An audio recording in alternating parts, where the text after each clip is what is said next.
मध्य प्रदेश सरकार के मंत्री विजय शाह द्वारा विवादित बोल, जिसको लेकर जहां पूरे देश के मुसलमानों की दिल आज़ारी हुई है, इन माननीय नेताजी ने प्रधानमंत्री द्वारा किए गए सराहनीय कार्य और भाजपा की किरकिरी कराई है, जिसको लेकर देश भर के मुसलमानों के साथ साथ देश के सभी धर्म समाज के देशभक्तों ने इन अपमानजनक शब्दों की निंदा की है। लोगों में गुस्सा है, जिसके मंसूबे पर पाकिस्तान के आतंकवादियों पर हमला कर घुटने टेकने के लिए मजबूर किया है। यानी कर्नल सोफिया कुरैशी, जो इन दिनों देश की हीरो बनी हुई है, उन पर इस तरह की टिप्पणी की है। अब ये महाशय माफ़ी मांगते हुए, बगले झाँकते हुए नजर आ रहे हैं। क्या देश सिर्फ राजनीतिक दंड से खामोश रहेगा या इन पर कार्रवाई कर मुकदमा चलाया जाएगा? अब इनके बिगड़े बोल को वे मीडिया भी दिखा रही है, जो ऐसे लोगों का पक्षपात करती है।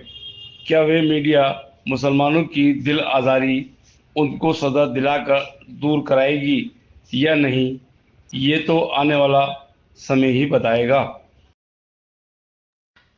या फिर आने वाले समय में इस तरह की हरकत करने वाला कोई और भी सर उठाकर अपनी वाणी को बुलंद कर देशभक्तों का अपमान करता रहेगा। आज भी मुस्लिमों से देशभक्ति का सबूत मांगा जाता है। क्या ये सबूत काफ़ी नहीं है? जब देश को आज़ाद किया जा रहा था, तब मुफ्ती उलेमाए इकराम मुस्लिमों ने अपनी शहादत दी थी।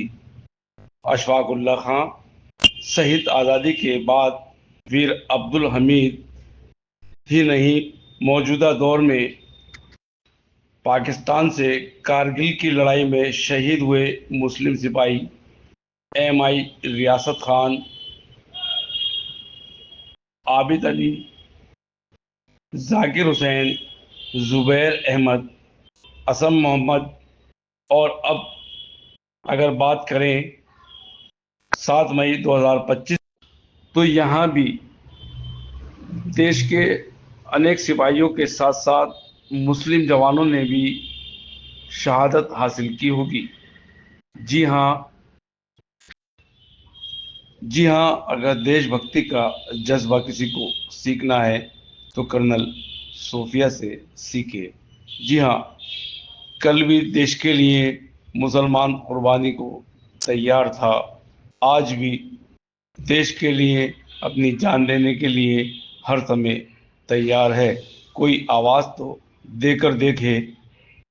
देश का मुसलमान किसी भी तरह किसी से पीछे नहीं है, चाहे वो पाकिस्तान हो या चाइना हो, मोर्चे पे सबसे आगे पहुंचने के लिए तैयार रहता है और रहेगा। इसी क्रम में सूफिया कुरैशी को लेकर भाजपा नेता द्वारा की गई टिप्पणी के बारे में गुस्से का इजहार करते हुए मुरादाबाद के पूर्व सांसद डॉक्टर एस टेसन ने कहा कि इन्हें हर मामले में हिंदू मुस्लिम करने की आदत पड़ चुकी है। इनका चेहरा बेनकाब हो गया। अब फौज को लेकर भी हिंदू मुस्लिम करते हुए नजर आ रहे हैं। उन्होंने आगे बात करते हुए कहा, हर झोपड़ी और हर खोपड़े में हलमा होना चाहिए। हलमा मतलब दूसरों के लिए जीना, समाज के लिए जीना। जैसे हमारे मोदी जी समाज के लिए जी रहे, समाज के लिए जान लगा रहे, और जिन्होंने हमारी बेटियों के सिंदूर उजाड़े थे, वही कटे पिटे लोगों को हमने उन्हीं की बहन भेज करके उनकी ऐसी की तेजी करवाई। एक बार मोदी जी के लिए जोरदार ताली बजाएं। उन्होंने कपड़े उतार उतार के हमारे हिंदुओं को मारा, और मोदी जी ने उनकी बहन को उनकी ऐसी की तेजी करने हमारे जहाज से उनके घर पर। अब मोदी जी कपड़े तो उतार नहीं सकते थे, इसलिए उनके समाज की बहन को भेजा कि तुमने हमारी बहनों को अगर विधवा किया है तो तुम्हारे समाज की बहन आके तुम्हें नंगा करके छोड़ेगी। देश का सम्मान, मान सम्मान और हमारी बहनों का सुहाग का बदला तुम्हारी जाति की समाज की बहनों को पाकिस्तान भेजकर चाहे कोई ले सकता है। और उन्होंने कहा था घर में घुस के मालूम, घर में जमीन के अंदर गाड़ दूंगा। अगर आपने प्रधानमंत्री का भाषण सुना हो, जमीन के अंदर गाड़ दूंगा। अरे 3-3 मंजिल के नीचे आतंकवादी पाकिस्तान में बैठे थे। बड़े बम से पहले ऊपर का छत उड़ाया, फिर बीच की छत उड़ाई और अंदर जाके उनके परिवार की ऐसी की तैसी कर। ये सिर्फ 56 इंच का सीने वाले का। हमें गर्व है कि हमारे देश का प्रधानमंत्री नरेंद्र मोदी है और हम सुरक्षित हैं कि उसने S-400 लेके आया। और S-400 कब आई? जिसने पाकिस्तानी हमले को नाकाम किया। सब समझदार लोग बैठे। अगर S-400 नहीं होती तो सारी मिसाइल तुम्हारे शोरों के ऊपर गिरती और हमारे बाल बच्चे मर जाते, हमारे सैनिक कैंप खत्म हो जाते। ये कांग्रेस के लोग कभी आए तुम्हारे गांव में तो कुछ ना कि S-400 कहीं हुए, इधर देखेगा उधर देखेगा। अरे तुम्हारी सरकार रही रे भाई, देश आजाद होने के बाद 60 साल 65 साल तुम्हारे बापों की सरकार रही। ये तो 2018 में हमारा मोदी जी लाए कि देश सुरक्षित रहे, सम्मान से जिए। और ऐसे प्रधानमंत्री के लिए एक बार जोरदार ताली। जो अपने हाथ लेकर के आए, जो अपने हाथ घर छोड़ के आए, उनसे मुझे कुछ नहीं कहना, लेकिन जो अपने हाथ यहाँ लेकर के आए, दोनों हाथ उठा करके नरेंद्र मोदी के लिए एक बार जोरदार ताली ठोक। आप सब इस धूप में समाज के लिए काम करने आए, उन्हें इस विचारधारा को प्रणाम करता हूँ। इस विचारधारा में जितने लोग लगे हैं उनको प्रणाम करता हूँ। और इसी के साथ दीदी को और आपको आश्वस्त करता हूँ, हम फिर आएंगे, अच्छा मंदिर बनाएंगे, अच्छा तालाब बनाएंगे, अच्छा सामुदायिक भवन बनाएंगे। और इसी के साथ अपनी वाणी को विराम। जय श्री राम। बहुत बहुत धन्यवाद आदरणीय मंत्री महोदय जी। चूंकि ये हलमा का कार्य, मैं मुसलमान हूँ मगर पाकिस्तानी नहीं। मैं मुसलमान हूँ मगर आतंकवादी नहीं। आतंकवादियों का कोई धर्म नहीं होता। हर आतंकवादी को अपने हाथों से मारने का जिगरा रखती हूँ मैं, वो भी। मैं मुसलमान हूँ मगर पाकिस्तानी नहीं। मैं मुसलमान हूँ मगर आतंकवादी नहीं। आतंकवादियों का कोई धर्म नहीं होता। हर आतंकवादी को अपने हाथों से मारने का जिगरा रखती हूँ मैं, वो भी। कि हम लोग मिलिट्री का और सोफिया बहन का अपमान का सोच भी नहीं सकते। हमारी बातों को और भावनाओं को तोड़ मरोड़ करके अगर कोई सोचता और देखता है तो उसकी बुद्धि को मैं प्रणाम करता हूँ।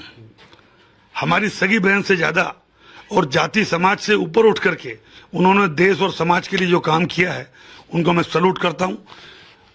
और जो कुछ भी आतंकवादियों ने किया हमारे हिंदू बहनों के साथ, उनके माँ बहनों के सामने उनके कपड़े उतारकर जिस तरह गोली मारी गई, उसकी हम जितनी निंदा करें कम है। और वही बदला हमारी बहनों ने, जो अगर उस समाज की थी और उस समाज से ऊपर उठ के हमारी उन बहनों के सिंदूर का बदला लिया है, तो ऐसी सोफिया बहन के लिए हम सोच भी नहीं सकते।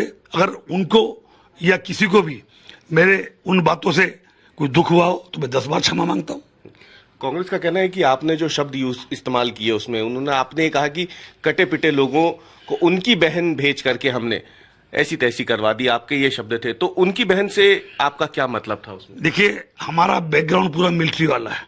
मेरे परिवार में बहुत से लोग शहीद भी हुए हैं, मिलिट्री में भी रहे हैं। अगर कोई जोश में कोई बात की गई हो, निकल गई हो, और उसकी पीछे भावना क्या थी?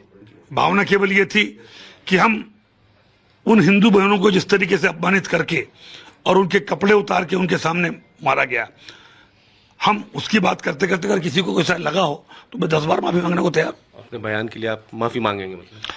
देखिए, किसी के दिल में अगर ठेस लगी हो, हमारी ना तो भावना थी ना हमारा सोच था। अगर फिर भी, और सोफिया बहन के बारे में तो हम सोच भी नहीं सकते। अच्छा, एक अंतिम सवाल। कांग्रेस आपका इस्तीफे की मांग कर रही है, वो कह रही है कि ये बयान देकर के आपका इस्तीफा मांगना चाहिए। कांग्रेस के बारे में मुझे कुछ भी नहीं कहना। मध्य प्रदेश में जो बीजेपी के मंत्री हैं, उन्होंने सूफिया कुरैशी के लिए जो टिप्पणी की है, उसमें आपका क्या ख्याल है? देखिए, सूफिया कुरैशी जो खुद एक कर्नल है देश की बेटी है और जिसने ऑपरेशन सिंदूर में बहुत बड़ा रोल प्ले किया है, इस तरह की बातें करके ये बेइज्जती की जा रही है मिलिट्री की हमारी। इन लोगों को आदत पड़ गई है हिंदू मुसलमान करने की। वो मुसलमान है इसलिए उसके ऊपर ऐसी टिप्पणी की गई। ये मिलिट्री के अंदर भी सांप्रदायिकता का जहर घोलना चाहते हैं। हम तो ये समझते हैं कि इनके चेहरे से नकाब उठ गई है।